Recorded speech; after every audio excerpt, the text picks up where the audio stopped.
बोल गीता माता की जय। आओ आज हम गीता के पहले अध्याय में देखें कि अर्जुन क्या है और भगवान के सामने जाकर वो क्या हो गया, वो क्या था, क्या कमी थी उसमें जो भगवान ने पूर्ण की और भगवान ने उसको क्यों चुना। गीता क्या है, अर्जुन को क्या से क्या बना देती है, ये हम देखते हैं पहले अध्याय में।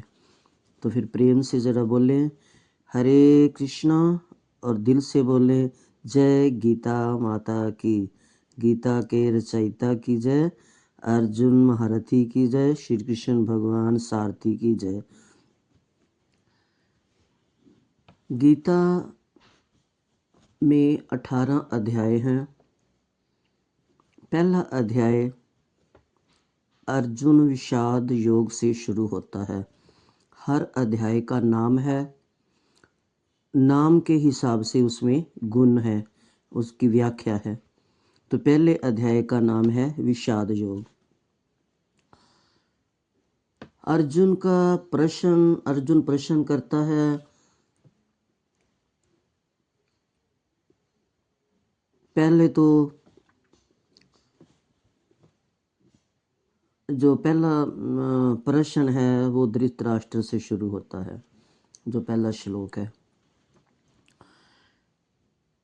पहला श्लोक हमें ये दिखाता है कि हम आँखों से तो अंधे हैं ही हैं, हम बुद्धि से, मन से, विचारों से अंधे ना हों। अगर हम मन से अंधे हुए, विचारों से अंधे हुए तो महाभारत होगा। गीता जो है एक अनूठा शास्त्र है, एक दर्पण है जो हमें हमारी सच्चाई बताता है। गीता जो है ये समर्पण सिखाती है कि ईश्वर में समर्पण कैसे होना है। शरीर बढ़ेगा, रोग भी बढ़ेंगे, दुख भी बढ़ेंगे, संशय भी बढ़ेगा, सब कुछ होगा, गलतियां भी होंगी, सुधारनी कैसे हैं, जीवन पर चलना कैसे है, ये सारा गीता सिखाती है। गीता के पहले अध्याय में 1 से 20 तक जो श्लोक हैं वो संदर्भ हैं। 21 से 25 तक जो हैं उसमें निरीक्षण है सेना का, कि कौन कौन है, सेना कितनी है, कौन कौन राजा आए हैं, महारथी आए हैं, कौन कौन आए हैं। और 26 से 28 श्लोक उसमें राग है, अर्जुन का राग। 21 से 25 अर्जुन का निरीक्षण करता है और निरीक्षण करके जब उनको देखता है, और 26 और 27 28 श्लोक में अर्जुन को राग हो जाता है। 29 और 30 में शोक हो जाता है, दुखी हो जाता है। और 36 से 46 तक मोह में फंसा हुआ बातें करता है। 20वें श्लोक में दुर्योधन को भी विश्वास नहीं था ना। ये पहला अध्याय 5 भागों में बांटा हुआ है, 1 से 20 तक, फिर 21 से 25 तक, फिर 26 से 28, 29 से 30 और 36 से 46।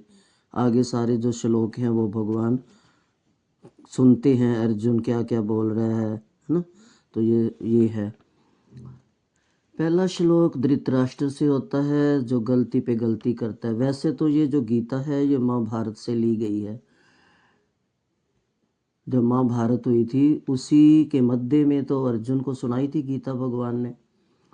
तो इसमें पहली गलती, महाभारत अगर पढ़े हम तो उसमें पहली गलती शांतनु की है ना। शांतनु का सत्यवती से मोह हुआ, आए, और फिर उनकी गलती से देवव्रत से प्रतिज्ञा की गलती हुई। अगर देवव्रत प्रतिज्ञा ना लेते, भीष्म ना बनते, तो राज वो करते, तो ये कहानी ना बनती।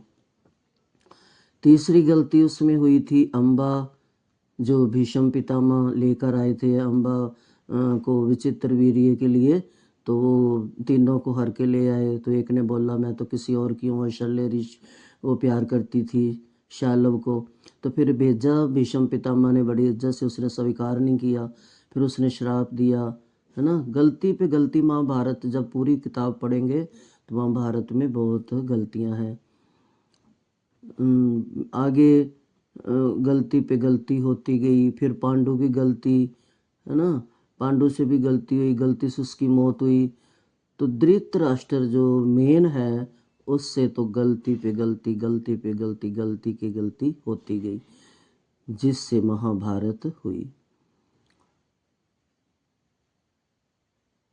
पाने के लिए, सत्ता पाने के लिए धृतराष्ट्र इतना पागल हो गया था, दुराग्रह हो गया था कि दुराग्रही व्यक्ति जरूर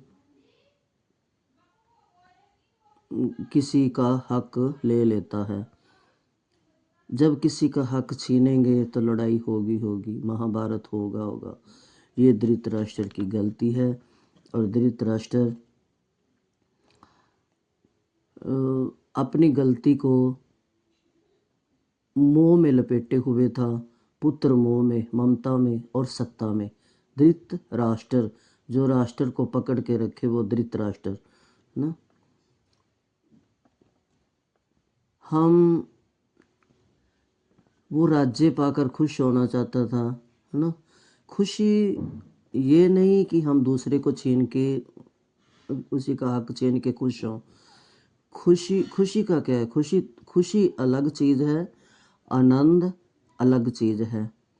जैसे खुश तो हम हो जाते हैं ना, जब जैसे हमारा वजन बढ़ गया हो, हम किसी दिन तोल लें तो वजन कम हो, 1 किलो कम हो ना, वो खुश हो जाते हैं, हाँ 1 किलो कम हो गया, खुशी हुई। खुश होना अलग चीज़ है ना। खुश तो किसी समय किसी चीज़ से भी हो सकते हैं। अगर हम रोज़ लेट उठते हैं, एक दिन 1 घंटा पहले जग गए तो खुश हो जाते हैं, आज तो हम 1 घंटा पहले उठ गए, है ना। तो खुशी जो है, ये खुश तो हो सकते हैं, पर खुशी में भी अंतर है। यही मुश्किल अर्जुन को आई थी कि अब मैं खुश हूँ या दुखी हूँ, है ना। ये 500 मेहनती थे, इतनी मेहनत करी इन्होंने, इनका सब कुछ छीन गया। 13 साल का वनवास काटा, 1 साल अज्ञातवास रहा, जबकि राम जी ने 14 साल का वनवास काटा था, अज्ञातवास नहीं उन्होंने काटा था। अज्ञातवास तो इतना मुश्किल होता है कि ये 500 जो थे, पहचान थी इनकी, अलग पहचान। तो एक अलग पहचान को छुप के रहना कितना मुश्किल है।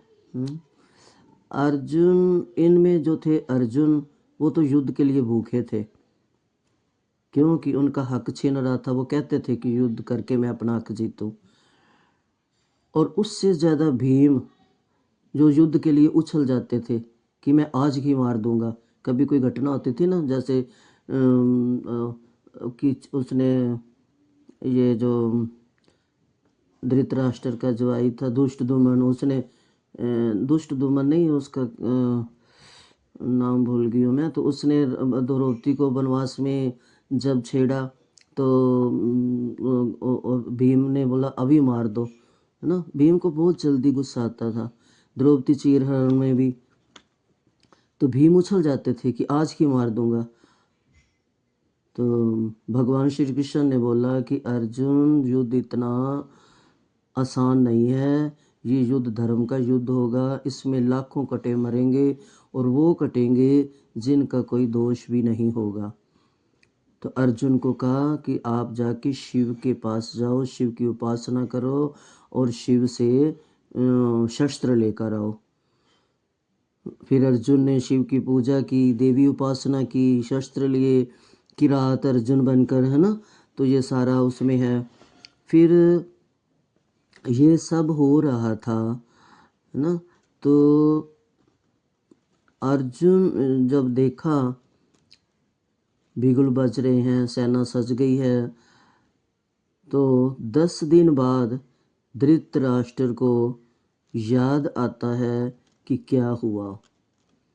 पहला श्लोक है, धृतराष्ट्र से शुरू होता है, और धृतराष्ट्र कहता है, धर्म क्षेत्रे कुरुक्षेत्रे समवेतायुयुत्सवः मामकः पांडवश्च किम कुर्वत संजय। कि हे संजय बताओ, धर्म की नगरी कुरुक्षेत्र में क्या हुआ। और क्या हुआ कहते, खाली तब भी बात बनती थी। उन्होंने क्या, मेरे और पांडु के पुत्रों में क्या हुआ। यहीं से भगवान ने उसके भीतर का जो मोह था, वो जो उसके अंदर बात चल रही थी, वो स्पष्ट दिखाई दी कि आज भी इसका मोह जो है तेर मेर गई नहीं इसके मन से। तो भगवान ने दोबारा धृतराष्ट्र का श्लोक उसमें लिया ही नहीं। अब 20वें श्लोक में भगवान दुर्योधन को विश्वास नहीं था। वो जाकर अपने द्रोणाचार्य के सामने, है ना, खड़ा होता है और दिखाता है भी, ये देखो क्या है। विश्वास उपासना से आता है। उसने कभी उपासना की नहीं थी भगवान की। हौसला ज़्यादा आता है विश्वास से। उसको विश्वास तो था ही नहीं, क्योंकि उसके अंदर तो भय था। कोई परिस्थिति धैर्य विश्वास अकामता मांगती है, तो उसमें कुछ भी नहीं था। ना उसमें धैर्य था, ना उसकी परिस्थिति ठीक थी, ना उसको विश्वास था। तो इसलिए उसके अंदर जो डर था वो समा रहा था। हमारा निर्णय गलत नहीं, बहुत क्षमता है। तो ये जो देख रहा था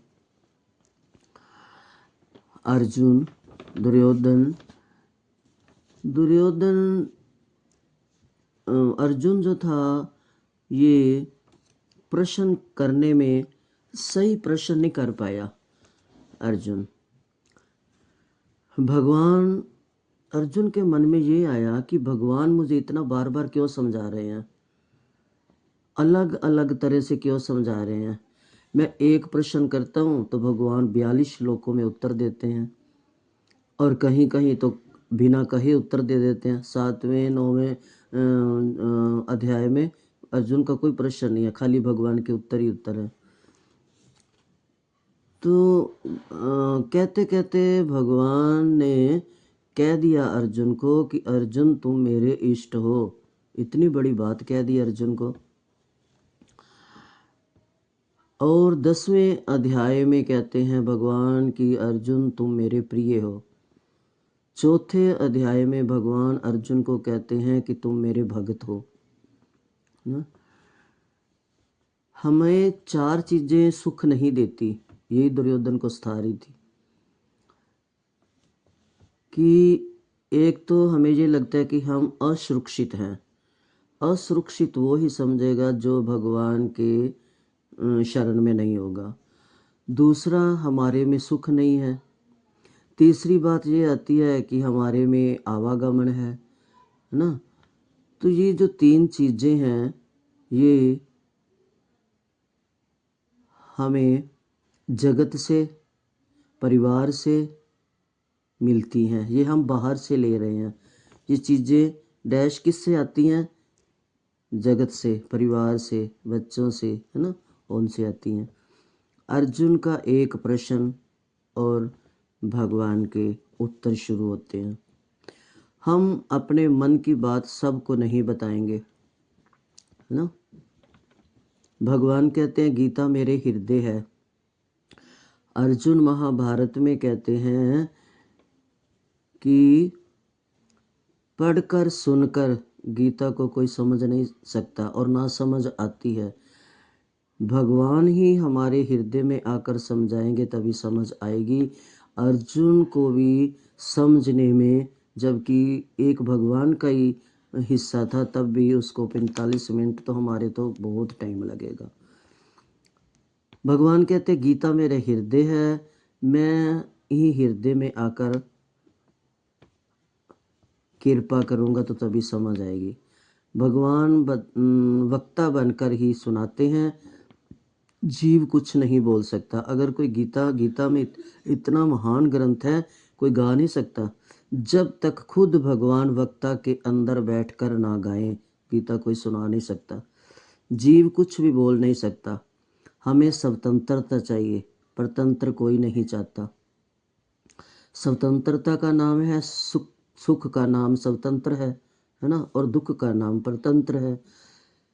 तीन इच्छा हैं जो जबरदस्त हैं, सिक्योर हो जाएं हर परिस्थिति में, बच्चों में, बिजनेस में, है ना, परिवार में ना, ये जो है ये सब, इनमें जब हम सुरक्षित होंगे, हमारे पास कुछ ऐसा हो जो कहीं हम घूम आए। कई बार लगता है ना मन परेशान है, चलो हम कहीं घूम कर आते हैं, है ना, चलो हम मनोरंजन, चलो पिकनिक बना के आते हैं, चलो वहाँ टूर काट के आते हैं, है ना, तो कुछ दान कर रहते हैं। तीन परिस्थितियाँ, तीन इच्छा होती हैं। एक तो होती है कि हम अपने बिजनेस को संभालें, हमारा बिजनेस बढ़े, हमारा परिवार बढ़े, हमारे बच्चे बड़े बड़े ओहदों पर जाए। दूसरा होता है कि हमारे पास कुछ ऐसा हो जो कहीं बाहर एंजॉय करके आए, है ना, मौज मस्ती करके आए। तीसरी इच्छा होती है हमारे को कि कुछ दान दक्षिणा कर लें, क्योंकि कल को हमारे काम आएगा, है ना। तीन इच्छा आदमी में हमेशा रहती हैं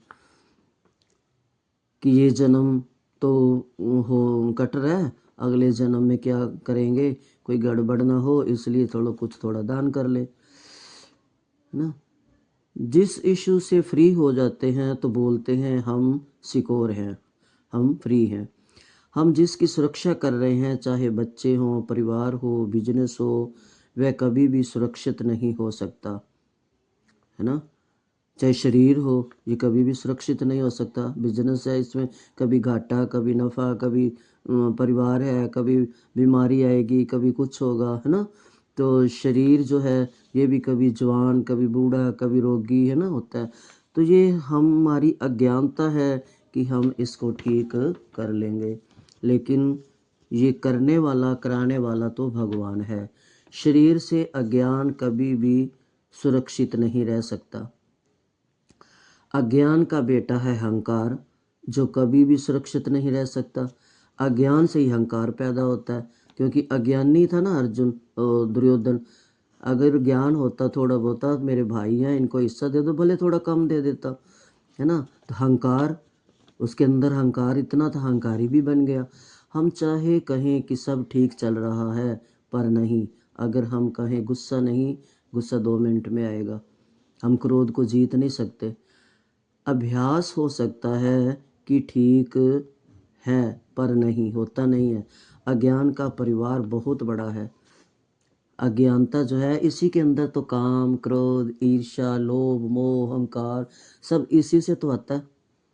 मैं, मेरा, सब अज्ञान के घेरे में आते हैं। ये मेरा है, ये मेरा है, ये मेरा, ये मेरा, मेरा मेरा, मैं, ये मैंने किया, ये मैंने किया। ये सब अज्ञान के अंधेरे में आता है, अज्ञान के घेरे में आता है, सब इसके घेरे में है। तो ये क्या था, दुर्योधन के सारा घेरा था ये, है ना। चलो हम बाहर घूम आते हैं, क्योंकि सुख बाहर है, नहीं, कहीं भी सुख नहीं है।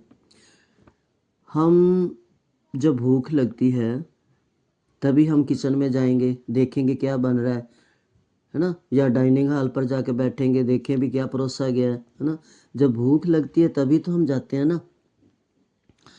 हम यात्री हैं, इस संसार में यात्री हैं।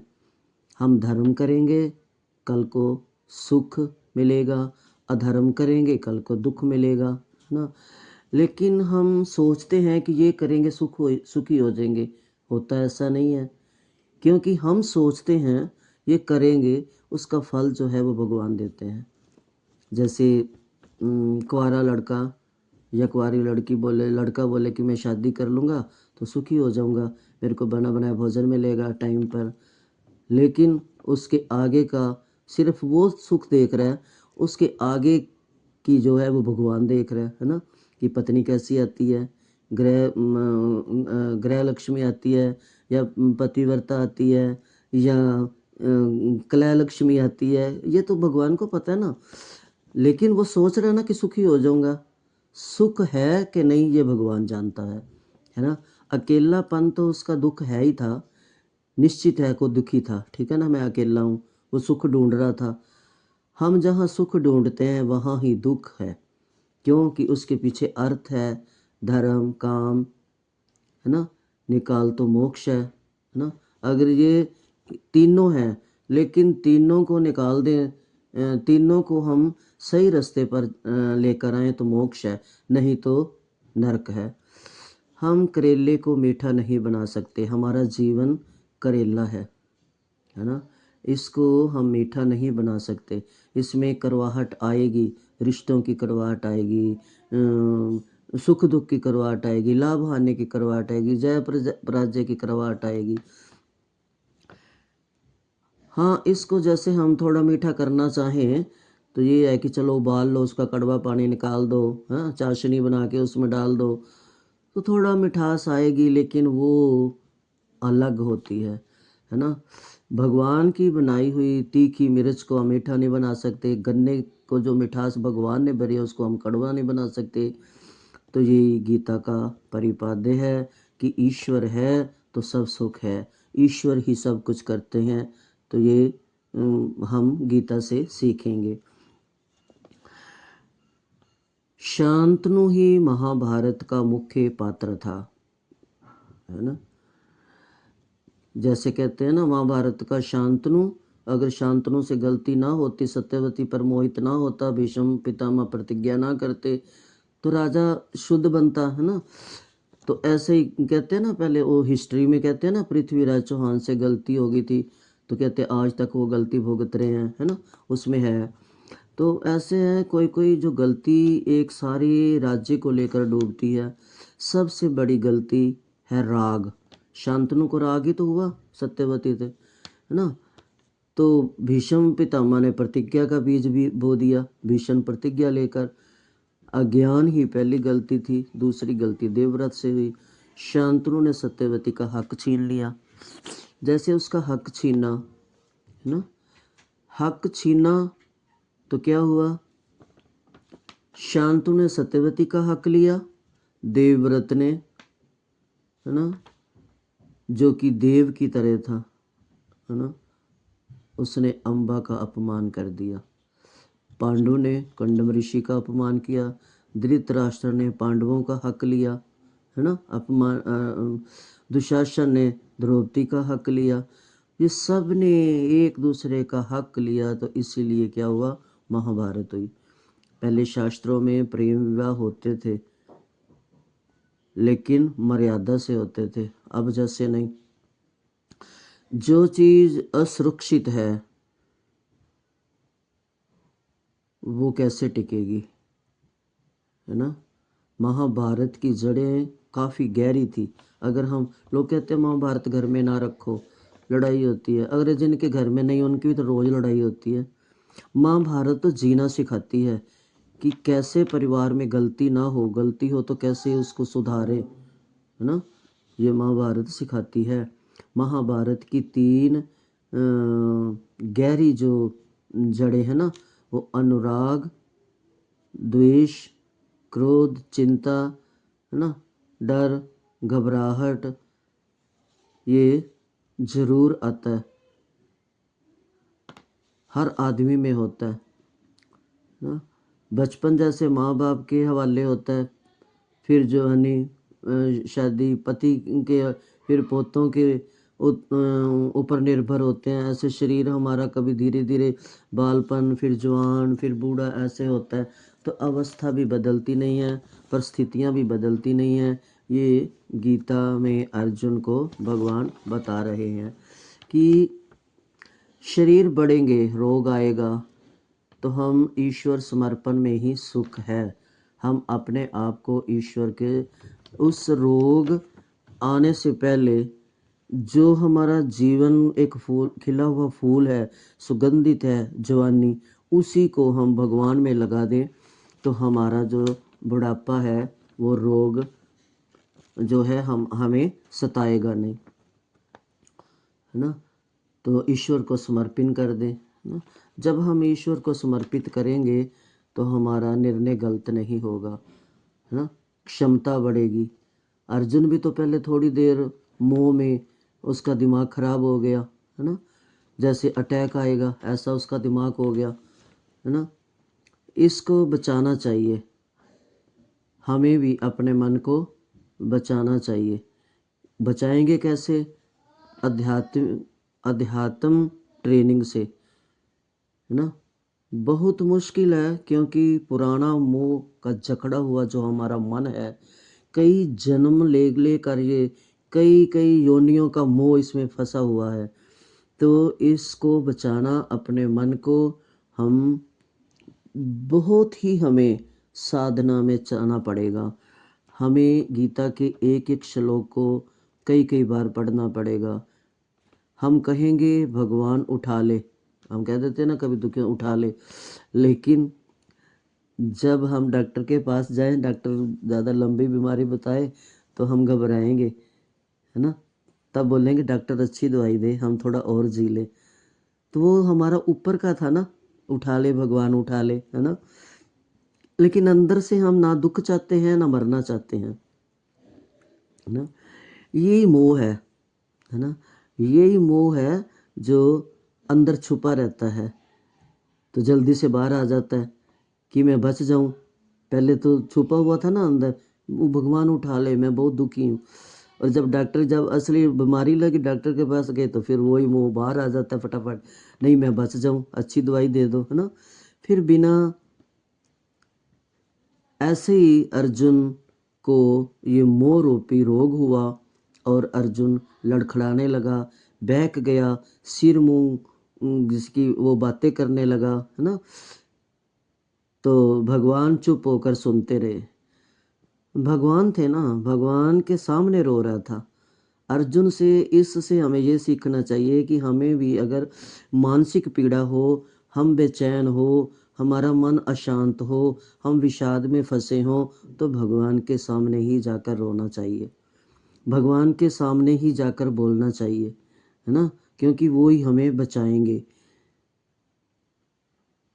तो ईश्वर के सामने अर्जुन भगवान के सामने जब इस अवस्था में बोल रहा था, तो भगवान कुछ नहीं बोले, भगवान सुन रहे थे। भगवान ने सोचा कि ये दुखी है, ये चिंता में है, ये मोह में है, ये मोह का कारण है ना। तो ये, इससे हमें ये सीखना चाहिए कि जो अर्जुन का इतना महारथी, इतना योद्धा, बड़ा, भगवान के निकट रहने वाला, उसको मोह सता सकता है। भले ही उसको थोड़ी देर के लिए सताया, भगवान ने उसको पकड़ लिया, उसका हाथ पकड़ लिया, तो हमें भी सता सकता है। हम कौन से बाग की मूली हैं, है ना। हम ये मत बोले, ये मोह का ही कारण है। अहम में ही हीनता दूसरे में ज़्यादा दिखती है, अपनी नहीं दिखती हमें, अपनी बुराई नहीं दिखती, दूसरे की दिखती है। इस मांस के पिंड के बारे में बोलने से हमारे भीतर का परमात्मा के प्रति विश्वास चला गया, शांति चली गई। हम दूसरा, जो मांस पिंड बना हुआ है, एक पिंड दूसरे पिंड के लिए लड़ता है ना। वो भी वही 5 भूतों से बना हुआ, हमारा शरीर भी 5 भूतों से बना हुआ है ना। फिर भी हम आपस में लड़ लड़ के वो करते हैं हमारे। तो इसी लड़ाई में जिसका परमात्मा के ऊपर विश्वास नहीं है, उसके भीतर का परमात्मा के प्रति विश्वास और चला जाता है, शांति चली जाती है। जैसे अर्जुन की चली जाएगी, थोड़ी देर के लिए अशांत हो गया। अर्जुन ने सबको देखा, तो क्या हुआ, मुंह आ गया। मुंह आ गया तो उसका ज्ञान का पर्दा तो वो ढक गया, है ना। जो चीज़ें प्रभावित करती हैं वो उसको करने लगी, है ना। वो आत्मा के ज्ञान को भूल गया, धर्म को भूल गया, ईश्वर को भूल गया कि मेरे सामने ईश्वर खड़े हैं, भूल गया। क्या देखा, पिता और गुरु को देखकर उसकी इम्यूनिटी कम होगी, उसकी वो उसका जो मानसिक संतुलन खो गया और उसकी सोच बिगड़ गई, है ना। यीशु जब मोह में पहुंच गया, तो क्या हुआ, उसका मुंह सूखने लगा, बीपी आई। बीपी का, हम भी ऐसे करते हैं ना, हाय उसने ऐसे बोला, मेरा तो बीपी लो हो गया, मेरा तो बीपी बढ़ गया, है ना, बोलते हैं ना हम। तो ये अर्जुन की भी ये स्थिति हुई, वो बोलना शुरू किया और भगवान सुनते रहे। भगवान को ये ही था कि ये अर्जुन जो है विषाद में है ना, और ये दुखी होकर बोल रहा है, इसलिए भगवान सुनते रहे, कुछ नहीं बोले। भगवान ने सोचा कि बेटा बोल ले तू 2-4 श्लोक, अब इसका जवाब तेरे को मैं 700 श्लोकों में दूंगा, है ना। तो भगवान सुन रहे थे। ऐसे हम भी अपने दुखी मन की व्यथा, विषाद मन की जो व्यथा है, हम अपने भगवान को सुनाएं, भगवान के प्रति सुनाएं, तो हमारी ये मानसिक स्थिति ठीक होगी।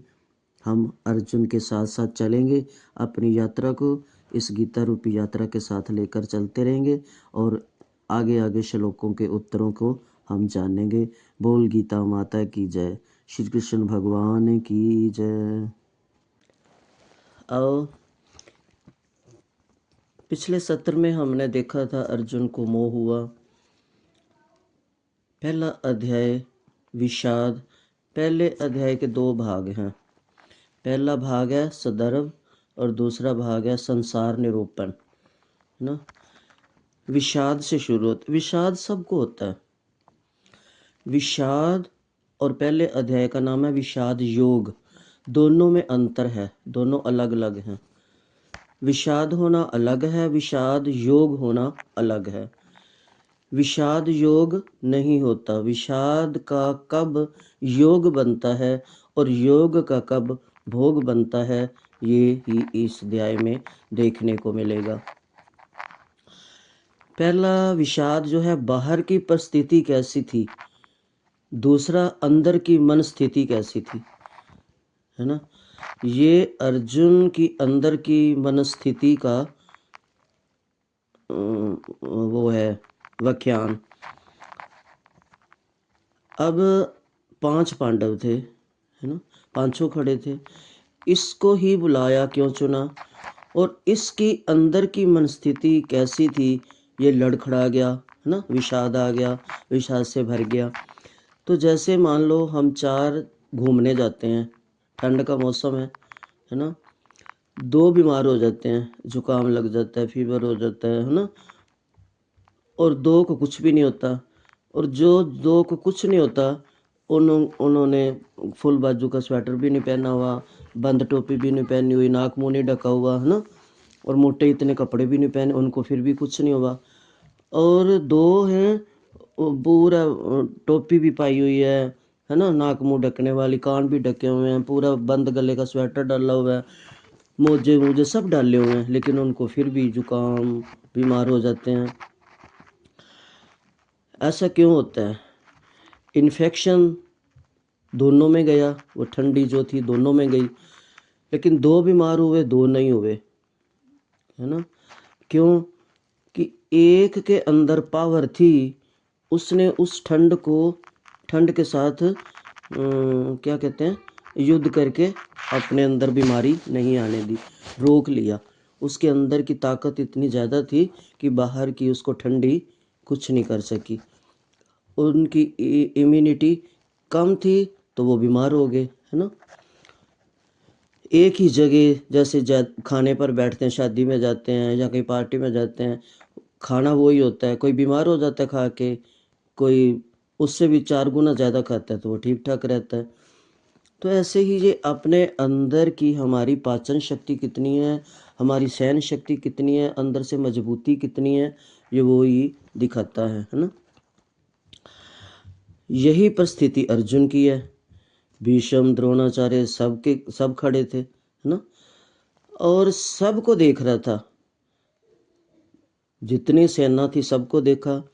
और ये हाल उसका तब हुआ जब उसने भीष्म और गुरु द्रोणाचार्य को देखा। बाकी भी तो सब खड़े थे, है ना। अर्जुन की विषाद वाली परिस्थिति कब हुई? जब पितामह को देखा और गुरु द्रोणाचार्य को देखा, है ना। बाकी सब एक जैसे थे, वो भी मारे जाने थे, है ना। तो अर्जुन कम थे, भावनात्मक कम थी, अनुरोधक शक्ति कम थी, भावनात्मक शक्ति कम थी, है ना। तो उसको जो बाहर की चीज़ से मोह राग ये उसके अंदर आ गया, है ना। क्योंकि अंदर का उसका जो खुलापन था ना, विशालता थी, खुला द्वार था उसका मन, तो उसके अंदर ज़्यादा आ गया, मोह, अपनापन ज़्यादा आ गया, है ना। तो ये सब ख़त्म करने के लिए उल्टा पुल्टा उसको दिखने लग गया। जैसे हम कहते हैं ना, चक्कर आ गया, सब उल्टा दिख रहा है, बीपी हाई हो गया, है ना। तो वो कब होता है? जब हमें कोई डिप्रेशन देता है, हमें कोई टेंशन में डालता है ना, तभी तो होता है ना ऐसे। तो ऐसे ही उसको देखकर वो मोह में इतना जकड़ गया कि उसका दिमाग उल्टा पुल्टा घूमने लगा, उल्टा पुल्टा दिखने लगा, उल्टा पुल्टा बोलने लगा। या बाहर ठीक करें या अंदर का ठीक करें, है ना। अंदर का ठीक होगा तो बाहर ठीक ही ठीक दिखेगा। उस अंदर तक उसको, गहराई तक उसको ये जो था चोट कर गई कि मेरे सामने पिता माँ जिनकी गोदी में खेला, जिन्होंने पिता का प्यार दिया, दादा का प्यार दिया, है ना। हम छोटे छोटे थे, पिता का साया उठ गया, इन्होंने हमें पाला, है ना। कैसे हम इनकी गोदी में खेलते थे, धूल भरे, कैसे ये हमारे को प्यार से, सारी कैसेट उसके दिमाग में घूम गई। फिर द्रोणाचार्य को देखा, ये मेरे गुरु, जिन्होंने मेरे पीछे एकलव्य का अंगूठा ले लिया, जिन्होंने मेरे पीछे सबकी बातें सुनी, दुर्योधन की भी सुनते थे, है ना। मेरे को जिताने के लिए, मेरे को यहाँ तक खड़ा करने के लिए गुरु द्रोणाचार्य ने अपने ऊपर इल्ज़ाम भी लिए, है ना। तो मैं अब उनको मारूंगा, ये सब सोच के उसका दिमाग घूमने लगा और वो आपे से बाहर हो गया, है ना। बहुत मुश्किल है, कहना तो आसान है ना। लेकिन उस परिस्थिति में अगर हम खड़े हो, हम अगर मामूली है ना, बहू बेटे की लड़ाई हो जाए तो हम किसको बोलेंगे, है ना। नहीं बोल सकते ना। अगर बोलेंगे तो बेटा नाराज, बहू बोल, चाहे कसूर किसी का हो, हम बोल ही नहीं सकते, हम वो निर्णय नहीं कर सकते। तो ये तो फिर वो निर्णय था जो मौत के घाट उतरने वाला, है ना। तो कितना मुश्किल होता है। तो इसलिए बाहर का ठीक करना मुश्किल है, एकदम से नहीं ठीक कर सकते। इसको ठीक करने के लिए अंदर के धर्म को जगाना पड़ेगा, अंदर के ज्ञान को जगाना पड़ेगा, अंदर के सत्य को जगाना पड़ेगा, अंदर के असत्य को मिटाना पड़ेगा, नित्य नित्य का ज्ञान जो है वो लेना पड़ेगा। तब जाकर ये बाहर की परिस्थिति है, अब जो बाहर की ठंड को सह सकते हैं, बीमार नहीं होते, तो उनके अंदर उन्होंने बहुत अपने आप को स्ट्रोंग बना रखा होता है, ताकतवर चीज़ें खा के, है ना। उस हिसाब से उनका शरीर जो है वो सह लेता है, ठंड गर्मी सह लेता है, ठंड सह लेता है ना। तो जो कमज़ोर होते हैं वो गर्मी में भी जल्दी पकड़ में आ जाते हैं और सर्दी में भी जल्दी पकड़ में आ जाते हैं। तो ये हमारी सोच अंदर की जब बदलती है तो बाहर की परिस्थिति बदल जाती है। तब बदलती है जब हमारे में विश्वास आता है, धर्म आता है, उपासना आती है, तो सब ये हो जाता है। जब हम प्रभु के सामने खड़े होते हैं तब हमें प्रभु देखते हैं, प्रभु हमारे को स्ट्रोंग बनाते हैं। क्योंकि जब हम प्रभु की शरण में जाते हैं तो प्रभु की शक्ति हमें स्ट्रोंग बनाती है, प्रभु की बातें, प्रभु का साथ, प्रभु का दर्शन हमें मजबूत बनाता है। तो ये वो जो है, हम इसीलिए कहते हैं कि दुख हो तो भगवान के सामने जाना चाहिए, दुख हो तो भगवान की शरण में जाना चाहिए, दुख हो तो गुरु के पास जाना चाहिए। ये जो राग मोह शोक है यही सताता है और इसी में हम सब ग्रस्त हैं। अर्जुन की तो बात छोड़ो, हम भी इसमें ग्रस्त हैं।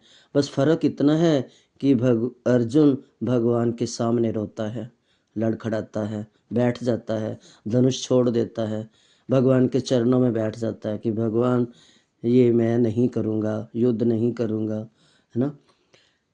तो भगवान को पता था कि ये बोल रहा है, मैं इसको ज़्यादा देर नहीं टिकने दूंगा, इसके अंदर ये जो मोह आ गया ना, ये मैं इसके अंदर ज़्यादा देर नहीं टिकने दूंगा। और भगवान फिर उसको भला बुरा भी कहते हैं, अरे तेरे में ये कैसे आ गया। भगवान उसको उल्टा से सुलटा भी बोलते हैं, नपुंसक तक बोल देते हैं, है ना। तो भगवान भगवान को ऐसे लगा, मान लो जैसे शादी की तैयारी हो गई है, सगाई हुई, रिंग सेरेमनी हुई, जो देन लेन वो हुआ, 1 साल तो हार आते जाते रहे, बारात आ गई, सारी तैयारियां हो गई, दहेज आ गए, लड़के वालों ने भी पूरी तैयारी कर ली, है ना। तो जब फेरों का टाइम आए, लड़का बोले मैंने शादी नहीं करनी या लड़की बोले मैंने शादी नहीं करनी, तो कितनी चोट पहुंचती है। तो वही भगवान कह रहे हैं कि बिगुल बज चुका है, तैयारी हो चुकी है, दूर दूर से देशों विदेशों से लड़ने के लिए योद्धा आ चुके हैं, बिगुल बज चुके हैं। अब तू क्या ये कह रहा है कि मैं युद्ध नहीं करूँगा, पहले कहाँ था। भगवान ने उसको नपुंसक कहकर चोट, जैसे कहते हैं ना किसी की कमजोरी को पकड़ो तो उसको चोट लगती है, भगवान उसको याद करा रहे हैं। ऐसी परिस्थिति हमारी भी होती है ना। कभी कभी हमें जीवन में ऐसे मोड़ पर खड़ा कर देती है ये परिस्थितियाँ, मन में सवाल उठते हैं, मैं जो कर रहा हूँ या कर रही हूँ वह सही है या गलत, है ना। ये गलत सही का जो सवाल है, इसका फ़र्क हमें पता नहीं चलता, तो हमारा मन, हमारी बुद्धि धुंधला जाती है। मन में सवाल उठते हैं, क्या मैं जो कर रही हूँ ठीक है, सही है, या जो मैं कर रहा हूँ वह सही है। क्या आज भी शांति और दुनिया के काम काज साथ साथ चल सकते हैं, मेरा मन भी शांत रहे और दुनिया के काम काज भी करता रहूँ, घर परिवार भी संभालता रहूँ, ऐसा हो सकता है। यही जगह है जहाँ से दार्शनिक ज़िंदगी शुरू होती है। यही जो है आज का, ये जो है अर्जुन का विषाद, भगवान के सामने रोना, बैठ जाना, मैं युद्ध नहीं करूंगा, हथियार फेंक देना, मन स्थिर, कहता है मेरा मुंह सूख रहा है, मेरे हाथ कांप रहे हैं, मेरा शरीर कांप रहे हैं, मेरे पैर लड़क रहा है। वही परिस्थिति हमारी है। यही आज की हमारी ज़िंदगी भी यहीं से शुरू होती है, यहीं से हमारी जीवन यात्रा शुरू होती है। यही कहानी अर्जुन की नहीं, हमारी है। ये एक युद्ध भूमि की नहीं, हमारे भीतर चल रही संघर्ष की है ना। हम कर्म, कर्तव्य और करुणा के बीच की है, कर्म और ध्यान के बीच की है, संसार, संसारिकता और आध्यात्मिक के बीच की है। ये किताब हमें याद दिलाती है, ये गीता ही हमें याद दिलाती है कि अर्जुन के विषाद को पढ़ो।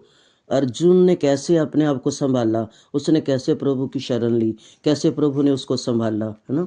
संसार से भागना नहीं, हमें संसार में रहकर नई चेतना के साथ जीना है। ये अर्जुन से सीखेंगे, अर्जुन से की बातों को सुनेंगे, पढ़ेंगे, तो तभी गीता पढ़ेंगे, तभी हमारे अंदर ये चेतना जागेगी। उसी चेतना के साथ फिर हम जिएंगे।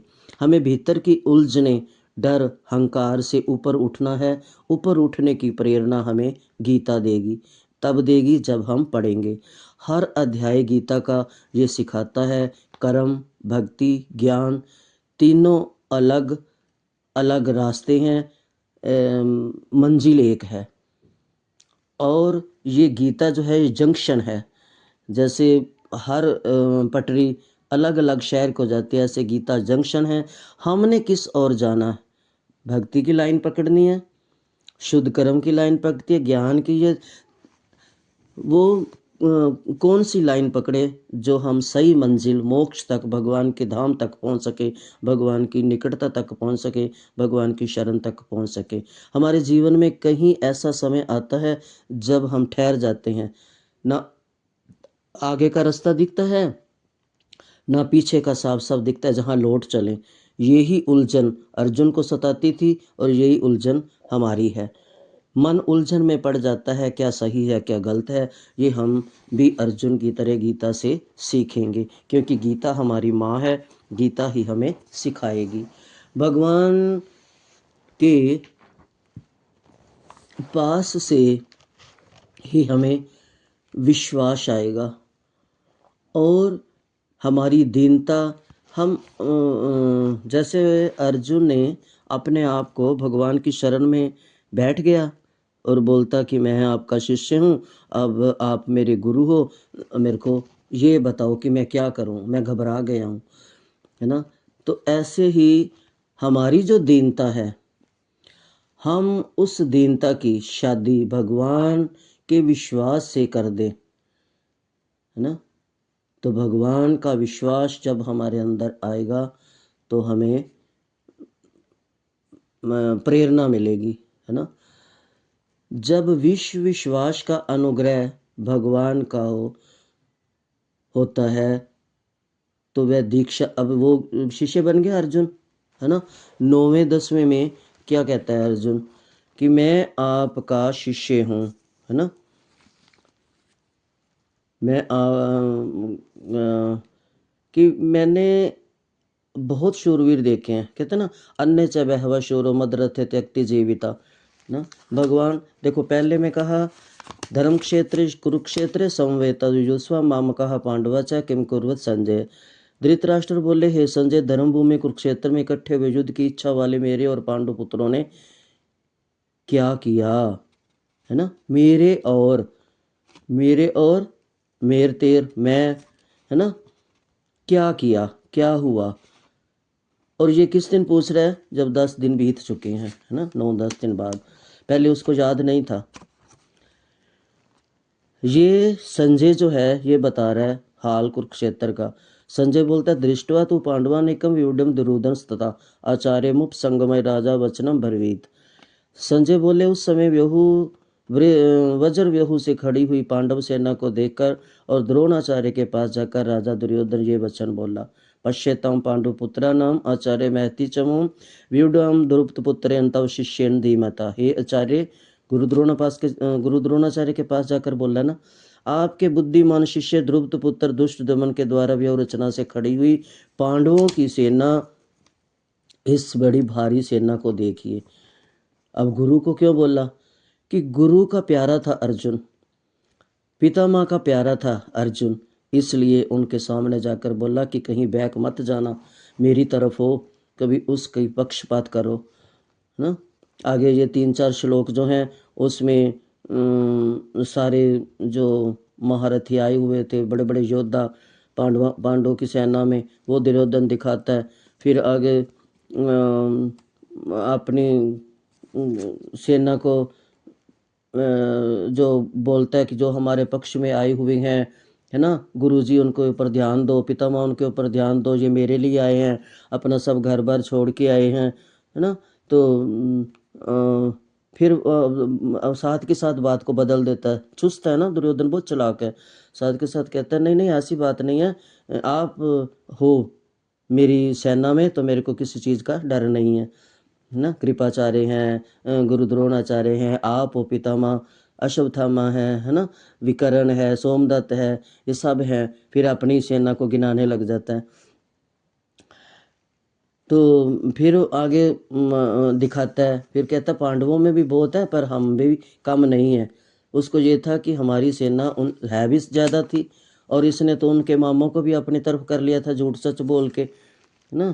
तो ये बोला दुर्योधन, अपर्याप्तम तदस्माकं बलम भीषम अभिरक्षितम पर्याप्तम तिवदमे तेषां बलम भीम अभिरक्षितम।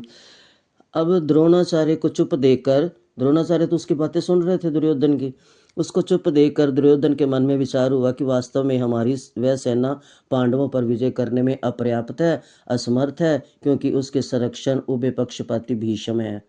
परंतु इन पांडवों की ये सेना हम पर विजय करने में पर्याप्त है, समर्थ है, क्योंकि उसके संरक्षण निज सेना पक्षपाती भीमसेन है ना। आपस में दोनों का वो कर रहे हैं, जान रहे हैं, लेकिन उसको ये नहीं पता था कि जहाँ धर्म है वहीं विजय है ना। दुर्योधन जो बाह्य दृष्टि से अपनी सेना को के महारथियों को से बोला, उन भी आपका धन्यवाद है, आप मेरे लिए अपने बच्चे घर बार छोड़कर आए हो, मैं आप का आभारी हूँ, है ना। आप मेरे लिए युद्ध के मोर्चे पर खड़े हो, अपनी जान हथेली पर रख कर आए हो, कहकर, और उसने जोर से शंख बजा दिया। भीष्म पितामह ने देखा भी ये तो बोलता रहेगा, भीष्म पितामह ने उसके अंदर का डर भांपा और भीष्म पितामह ने जोर से अपना शंख बजा दिया। शंख ऐसा बजा कि जैसे 100 करोड़ सिंह गरजे हों, है ना। उसके बाद सब ने अपने अपने शंख बजाए, है ना। उसके बाद फिर पांडवों ने अपने अपने शंख बजाए। शंख का मतलब था उन्होंने बजाए और कि हम युद्ध करने आए हैं, आगे पांडवों ने जवाब में बजाए कि हम भी तैयार हैं, है ना। ऐसे फिर सब ने फिर जब शंख बज चुके तो अर्जुन के मन में आया, भी देखूं तो सही अधर्म की तरफ दुर्योधन का साथ देने कौन कौन आया है। यहाँ पर अर्जुन क्या कहता है, भगवान को ऑर्डर देता है, जैसे नौकर को देते हैं ना। यहाँ पर अर्जुन भगवान को नौकर बना रहा है। क्या कहता है, अर्जुन वाच सैन्योरुभ्यो मध्ये रथम स्थापे में अच्युत याव देतानन रक्षेहम योधुकम अनवस्थितान। की कैरम्यास योधव्यम सिमरन समूधमे। कि मेरी हे केशव, हे अच्युत, अच्युत बोला।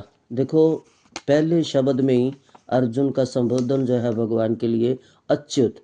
अच्युत का मतलब जो गिर नहीं सकता, जो गिरे हुए को उठाता है ना, अच्युत। कि हे अच्युत, दोनों सेनाओं के मध्य में मेरे रथ को आप खड़ा कीजिए ताकि मैं देख सकूं कि युद्ध की इच्छा वाले कौन कौन हैं, अधर्म के साथ कौन कौन है, कौन कौन उस दुर्बुद्धि के लिए है ना मरने आया। दुर्योधन को दुष्ट बुद्धि का, दुष्ट बुद्धि दुर्योधन के युद्ध में अपनी मौत को देने वाले कौन आए हैं, है ना। ये संजय जो है उधर धृतराष्ट्र को सारा बता रहा है हाल। इसके बाद सारी सेना का निरीक्षण होता है। उधर से उन्होंने शंख बजाए, उन्होंने बजाए। अर्जुन ने देखा कि मेरे चाचे, मामा, दादा, साले, पुत्र, है ना, भाई सब खड़े हैं, तो वो लड़खड़ा जाता है। फिर वो अर्जुन क्या कहता है, अर्जुन बोले कि हे कृष्ण, युद्ध की इच्छा वाले इस कुटुंबदाय समुदाय को अपने सामने उपस्थित देखकर मेरे अंग स्थिर हो रहे हैं। वो ही ना। तो फिर क्या कहते हैं भगवान, क्या कहते हैं, भगवान कहते हैं निमितानि च पश्यामि विपरीतानि केशवा न च श्रेयो अनुपश्यामि अथवा सब जन्मा हवे।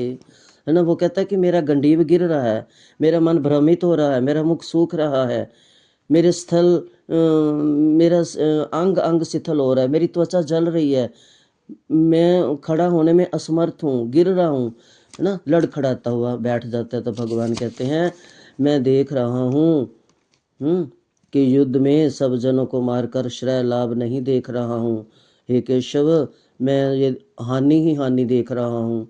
ये मेरे सारे सज्जन हैं, इनको मारकर मैं क्या करूँगा। ना कांक्षे विजयम कृष्ण ना चाहे राज्यम सुखाने चाहे। कि हे कृष्ण, ना तो मैं विजय चाहता हूँ, ना राज्य चाहता हूँ, और ना सुखों को चाहता हूँ। हे गोविंद, हम लोगों को राज्य से क्या लाभ, भोगों से क्या लाभ, अथवा जीने से भी क्या लाभ। बात तो सही कह रहा है अर्जुन, बात तो सही कह रहा है। जो अपनी जगह पे है तो ठीक बोल रहा है, क्योंकि वो शुद्ध आत्मा थी, निर्मल आत्मा थी, इसलिए उसके मुख से ये शब्द जो निकल रहे हैं वो सही निकल रहे हैं। पर भगवान कहते हैं कि ये सही जगह नहीं निकल रहे, है ना। जो उनको याद कर, जो इन्होंने इतना अधर्म किया है, किसके लिए हम आए हैं यहाँ पर, है ना, वो देख तू। तो भगवान उसको याद कराते हैं, है ना, कि तेरे को कोई पाप नहीं लगेगा, है ना। तो भगवान का वो अर्जुन कहता है ना, इनको मारकर मुझे क्या मिलेगा, अगर राज्य मिल भी जाता तो मैं क्या करूँगा, है ना। ये तो है, जब कोई देखने, अगर हम सूट भी नया पहनते तो हम सोचते थे कोई देख के बोले अच्छा है, तो वो ठीक कह रहे हैं अर्जुन की इनको मारकर अगर राज्य भी मिलता है, पहले तो कहता है ना मैं मांग कर खा लूँगा, है ना, मैं युद्ध नहीं करूँगा, अगर मिल भी जाएगा तो दिखाऊंगा किसको, है ना। बात सही कर रहा है। अब इसका उत्तर भगवान दूसरे अध्याय में देते हैं। सुन रहे हैं चुप करके, क्योंकि भगवान को पता था ये दुखी है, बोल रहा है, और बोल ले कहाँ तक बोलेगा। दूसरे अध्याय में संजय बताता है धृतराष्ट्र को जो हो रहा है ना। वो संजय जो हो रहा है वही बता रहा है, अपनी तरफ से एक शब्द भी मिलाकर नहीं बता रहा। जो अर्जुन को विषाद आया है वो बता रहा है ना। आंसुओं के कारण नेत्रों की देखने की शक्ति अवरुद्ध हो रही है। भगवान मधुसूदन ये आगे कहे जाने वाले वचन बोल रहा है, बता रहा है। आगे भगवान बोलते हैं, अब अर्जुन चुप, अब भगवान शुरू। अब जो अर्जुन बोल रहा है उसका भगवान कह रहे हैं, श्री भगवानोवाच कुतसत्वा कश्मलमिदं विश्वे समुपस्थितम् अनारे ज्योष्टम स्वर्गयम कीर्तिकर अर्जुन। श्री भगवान बोले, हे अर्जुन, इस विषम अवसर पर तुम्हें ये कायरता कहाँ से प्राप्त हुई। वही मैंने पहले कहा ना कि शादी बारात आ चुकी है, फेरे होने लगे हैं, तो बोलते कि मैंने शादी नहीं करनी। तो यही कह रहे हैं भगवान कि अब जो इतना तैयारी हो चुकी है, मैदान सज चुका है, सब आ चुके हैं, अब तेरे को ये कहाँ से आ गया ये कि मैं युद्ध नहीं करूँगा, है ना। तो भगवान फिर अर्जुन बोलता है, भगवान कहते हैं कि हे पृथानंदन, उसने कहा अच्युत, और भगवान कहते हैं पृथानंदन। ये नपुंसक जैसी मत कैसे तेरे को आई, क्योंकि तुम्हारे में ये उचित नहीं है, तू एक योद्धा है। अर्जुन इतना बड़ा योद्धा था, अकेला सारी सेना को जीत सकता था, इतना बड़ा योद्धा था अर्जुन। तो वही भगवान कह रहे हैं कि तेरे में ये कैसे आई दुर्बलता, इसको त्याग। जिस जगह पे तू बोल रहा है अब ये तेरा बोलना ठीक नहीं है। फिर अर्जुन बोलता है, अर्जुन वाच कथम भीषम हम संख्ये द्रोणम च मधुसूदन ईशु भी प्रति योत्स्यामी पूजार हरवरिसूदन। अर्जुन बोले, हे मधुसूदन, कितना देखो भगवान को मधुसूदन क्यों बोला, कृष्ण क्यों नहीं बोला, है ना। मधुसूदन, मधु राक्षस को मारने वाले, मैं रणभूमि में भीष्म और द्रोण के साथ बाणों से कैसे युद्ध करूंगा, क्योंकि हे अरिसूदन, अरि भी राक्षस था, अरिसूदन और मधुसूदन, कितने दो नाम दिए हैं भगवान को अर्जुन ने, को कितने प्यारे नाम है। ये दोनों ही पूजा के योग्य हैं, इनको मैं कैसे मारूंगा, हे अरिसूदन, हे मधुसूदन, इनको दोनों को मैं कैसे मारूंगा, वो मेरे गुरु हैं, वो मेरे दादा हैं। गुरुन हत्वा ही महानुभवान श्रेयो भोक्तुम वक्ष्यम पीह लोके हत्वार्थ कामा सतुम गुरुनिहैव भुंजिय भोगान रुधिर पर दिग्दान। महानुभाव गुरुजनों को मारकर इस लोक में मैं भिक्षा का अन्न खाना भी श्रेष्ठ समझता हूँ, कि मैं भिक्षा मांग लूँगा, मैं इस रक्त से सना हुआ अन्न नहीं खाऊंगा। कितना बोलता है, बोलता जाता है। फिर आगे भगवान कहते हैं, है ना, कि हम ये भी जानते हैं कि हम लोगों के लिए युद्ध करना ना करना, इन दोनों में से कौन सा अत्यंत श्रेष्ठ है, अथवा हम उन्हें जीतेंगे या वो हमें जीतेंगे। जिनको मारकर हम जीना भी चाहते हैं, वे ही धृतराष्ट्र के संबंधी हमारे सामने खड़े हैं। फिर कहते हैं, कार्पण्य दोषोपहत स्वभाव पृच्छामि त्वं धर्म समूढ़ चेता यच्छ्रयः स्यानिश्चितं ब्रूहि तन्मे शिष्यते अहम शादी माम त्वाम परपन्नम। कायरता रूप दोष से तिरस्कृत स्वभाव वाला और धर्म के विषय में मोहित अंतकरण वाला, मैं आपसे पूछता हूँ, हे प्रभु, मैं मोह में फंस चुका हूँ। अब मैं आपसे पूछता हूँ, जो निश्चित कल्याण करने वाली वह बात मेरे लिए कहिए, मैं आपका शिष्य हूँ।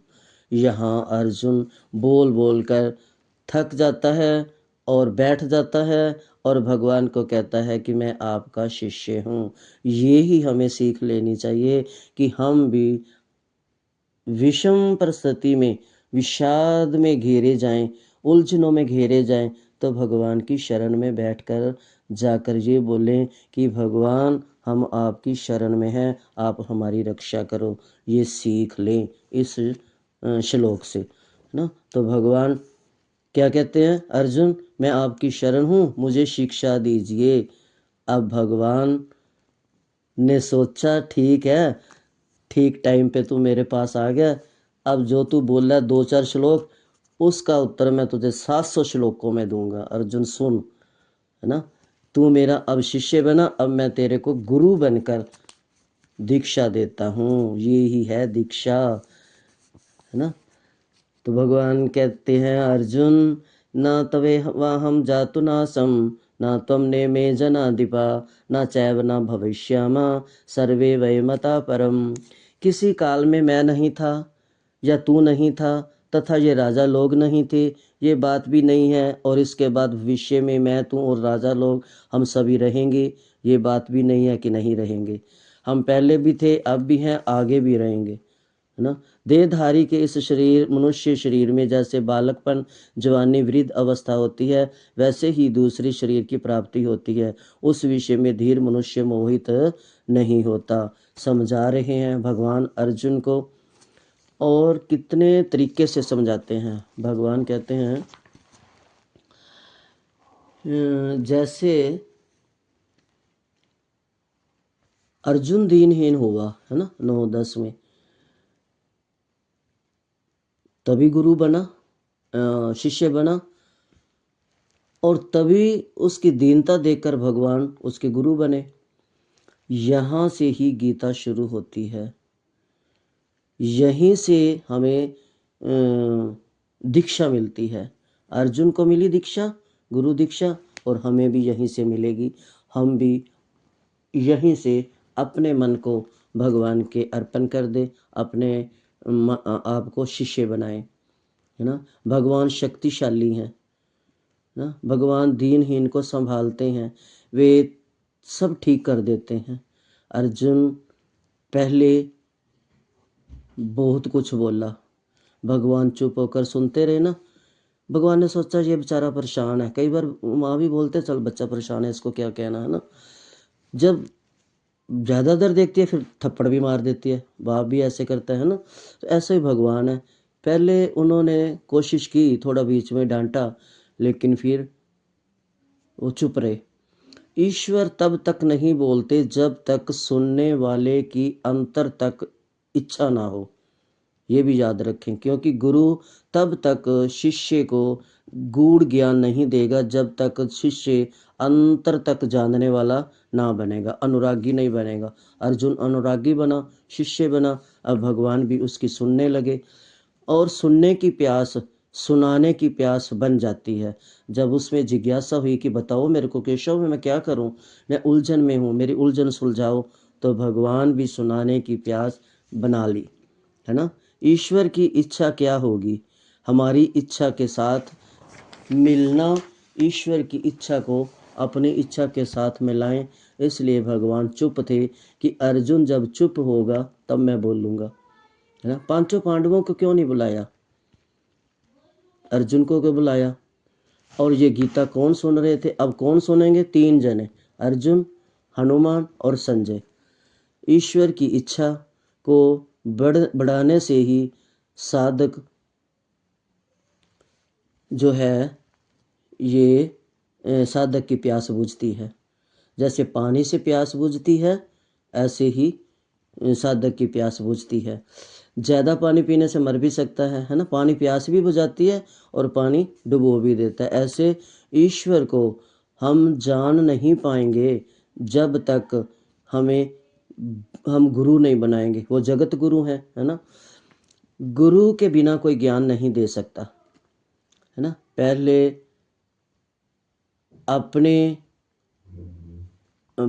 उसको थोड़ा अपने ऊपर डाउट हुआ, है ना।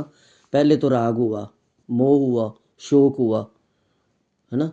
चाचा दादा मामा देख के शोक हुआ, राग हुआ, मोह हुआ, फिर शोक हुआ, फिर थोड़ा डाउट हुआ, उसको संशय हुआ, है ना। जब संशय हुआ तो तब उसको आया कि मैं भगवान की शरण में जाऊं। जब चारों हुए तब भगवान की शरण में आया, है ना। धृतराष्ट्र का एक श्लोक, दुर्योधन की गलती महसूस, क्योंकि उसको तो गलती महसूस नहीं हो रही थी, उसको दिखा भी नहीं, वो लड़खड़ाया भी नहीं। क्यों? कि उसका मन दृढ़ था, उसका मन हंकारी था। अर्जुन कोमल था, इसलिए इसको राग भी हुआ। जो सोचेगा, जो बिना सोचे काम करेगा, उसको क्या डर, उसको क्या राग, उसको क्या मोह आएगा, उसको क्या शौक होगा, उसको क्या डाउट होगा, है ना। अर्जुन ये नहीं था ऐसा, इसीलिए उसको राग भी हुआ, ये मेरे अपने हैं, फिर मोह भी हुआ, फिर शोक भी हुआ, इनको कैसे मारूंगा, है ना। तो दुर्योधन को नहीं, क्योंकि वो उसको अपनी गलती महसूस नहीं होती थी। पहले अर्जुन संसारी था, फिर अर्जुन शरण में आकर बैठ गया, संसारी बातें कर रहा था। भगवान को उसको पता ही नहीं था, भगवान को ऑर्डर दिया, नौकर बनाया। तीसरा अर्जुन शरणागति, गुरु की शरण में आकर शरणागत हुआ, है ना। तड़फ हुई, साधक बना कि प्रभु मुझे कुछ दो, मुझे समझाओ, मैं क्या करूं, है ना। उसने 1 घंटा पहले तो लड़खड़ा रहा था, है ना। 1 घंटा भी क्या, 10 मिनट, 1 घंटे में तो सारा कुछ हो भी गया था। कुछ थोड़ी देर, कुछ पल पहले लड़ख रहा था, कुछ, है ना, घटिया घटिया बातें कर रहा था, खराब खराब बातें कर रहा था, उल्टा सीधा बोल रहा था, है ना। तो फिर शरण में आ गया। शरणागत भी 3 तरह की होती है। संसारी दुख ही साधक बनाते हैं। हम भी जब बहुत दुखी हो जाते हैं ना, तभी भगवान की शरण में, तभी भगवान याद आता है, नहीं तो कहाँ आता है। हम मौज मस्ती में लगे रहते हैं। हमारा बिगड़ा हुआ केस परमात्मा के सिवा कोई सोल्व नहीं कर सकता। खास करके आजकल का जो उलझा हुआ हमारा केस है, वो कोई सोल्व नहीं कर सकता, और उलझाने वाले मिलेंगे, है ना। मन अच्छा हो तो सब ठीक होता है, जब हमारा मन बिगड़ा होता है तो सब खराब होता है। ये जो बाहरी सुख है वो थोड़ी देर का होता है ना। जैसे गोलगप्पे खा लिए, थोड़ा सुख मिला, मज़ा आया, है ना। पिक्चर देख ली, 2 घंटे सुख आ गया, मज़ा आ गया। शादी विवाह में गए, पार्टी में गए, ये जो सुख है ये कितनी देर का है, थोड़ी देर का है, फिर भूल जाएंगे। अगर हम अपने मन दुखी को कहीं इस जगह में लगाएं, चलो बाजार घूम आए, तो कितनी देर, फिर रात को शाम जब आएंगे तो फिर वही मन दुखी।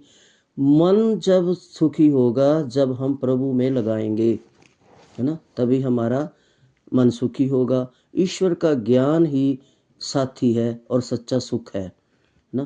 पहले मुमुक्षु फिर जिज्ञासु, पहले हम मुमुक्षु बनेंगे फिर जिज्ञासु बनेंगे। पहले मुमुक्षु बना अर्जुन, फिर जिज्ञासु बना जानने के लिए कि बताओ मुझे केशव मैं क्या करूं, है ना। मुमुक्षु में भक्ति है, जिज्ञासु में कैसे करनी है ना। तो भगवान ये बताते हैं। फिर अर्जुन को गुरु रूप में सुनाना शुरू करते हैं। जब कोई शिष्य तैयार हो जाता है गुरु से कुछ सुनने के लिए, तो गुरु भी शिष्य से ज़्यादा तैयार होते हैं सुनाने के लिए। अब भगवान भी उसको ज़्यादा श्लोकों में उत्तर देंगे, तो हम भी सुनेंगे अर्जुन के श्लोकों को, अर्जुन के प्रश्नों को और श्री कृष्ण भगवान के उत्तरों को। इसलिए मेरे साथ बने रहना। अगले सत्र में देखेंगे कि भगवान से अर्जुन ने क्या पूछा और भगवान ने अर्जुन को क्या उत्तर दिया। ठीक है। हरे कृष्णा। गीता माता की जय।